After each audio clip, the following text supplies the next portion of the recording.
కృపదానం వేయగలబడి దేవ ప్రార్థిస్తున్నాం. వారు కూడా తండ్రి ఇంతమంది దేవ నాన్న సమకూర్చి దేవ ఐసయ్య ఇక్కడ ఈ రోజు మీటింగ్ జరగకు ఏర్పాటు చేసి మీకు కూడిక మీకు వందనాలు ప్రత్యేక తండ్రి యేసయ్య.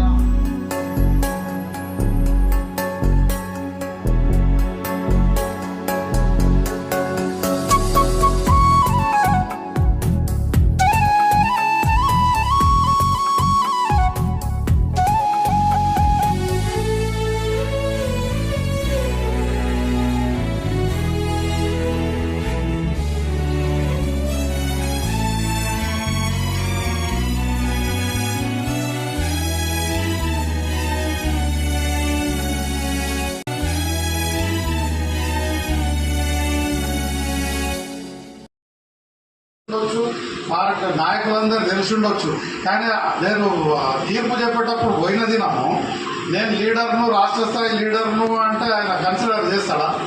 చేయడు కదా. కాబట్టి మరి నేను ఏదో ఒకటి చేయాలి కదా, ఉండాలి కదా, ఏదో ఒకటి అయితే రాయాలి కదా. అయితే నేను ఒకటే నిర్ణయం, అందుకే ఎందుకు వచ్చినాను అంటే దేవుడు మిమ్మల్ని మనుషులను బట్టే జాలరుగా తీసుకున్నాం. మిమ్మల్ని మనుషులను పట్టించే జాలరిగా నేను చేస్తా అని మిమ్మల్ని ఎన్నుకున్నాడు, మిమ్మల్ని చేస్తున్నాడు. నన్ను ఎన్నుకోలే, నన్ను మనుషులను బట్టే జాలరిగా చేయడు. కానీ మిమ్మల్ని ఎప్పుడైతే చేస్తుందో మీరు మనుషులను బట్టే జాలరులో కదా మీకు కావలసిన ఒక నెట్టు నేను ఇవ్వచ్చు కదా, మీకు కావలసిన ఒక గాలాన్ని నేను ఇవ్వచ్చు కదా, ఆ గాలానికి పెట్టే ఎర్రను నేను ఇవ్వచ్చు కదా. అప్పుడు మీరు 10 మందిని పట్టుకొచ్చింది అనుకోండి, మనం ఇద్దరం ఆడ కలిసిందేనము దానికి పోయిన 10 మందిని పట్టుకొచ్చింది అలాగే అన్న ఇద్దరైతే నా కాలానికే పడ్డారు సార్ అని నేను చెప్పుకోవచ్చు కదా, అవునా కదా. కాబట్టి ఆ తరుణం మీరు నాకు ఇవ్వాలి కదా. నేను ఒకటే అదే కోరికతోని, ఆ కోరికతోని మీరు చేసే పనిలా నన్ను పార్టిసిపేట్ చేస్తారు, మీరు చేసే పనిలా నన్ను భాగస్వాములు చేస్తారు అన్న భావంతో రేపు అప్పటిదాకా నేను ఏంటిది అనేది, లేకపోతే నేను ఎంత పెద్ద నాయకులం అనేది, లేదా ఏంది అనేది అప్పటిదాకానే ఉంటే నా పేరు అప్పటిదాకా వినబడలేదు. ఇప్పుడు మీరు అన్నట్టు నేను ఇప్పుడు పని చేస్తున్నాను.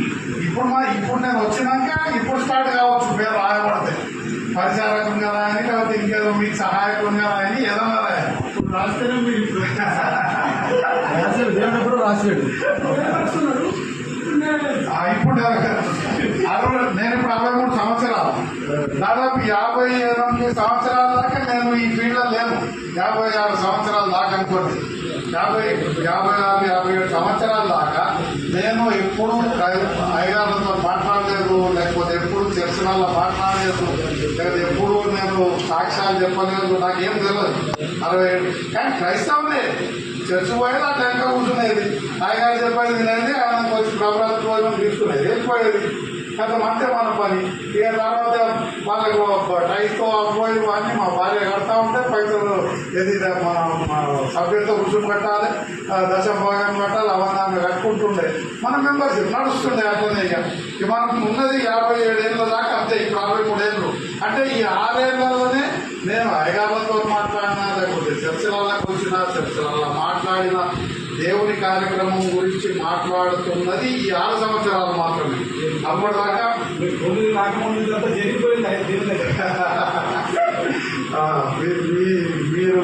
మీరు అంటున్నట్టు కావచ్చు, అంటే అప్పుడే పట్టుకోవాలనుకున్నామో నా ఏజ్ మాత్రం అప్పటిదాకా నన్ను పట్టుకోలేదు.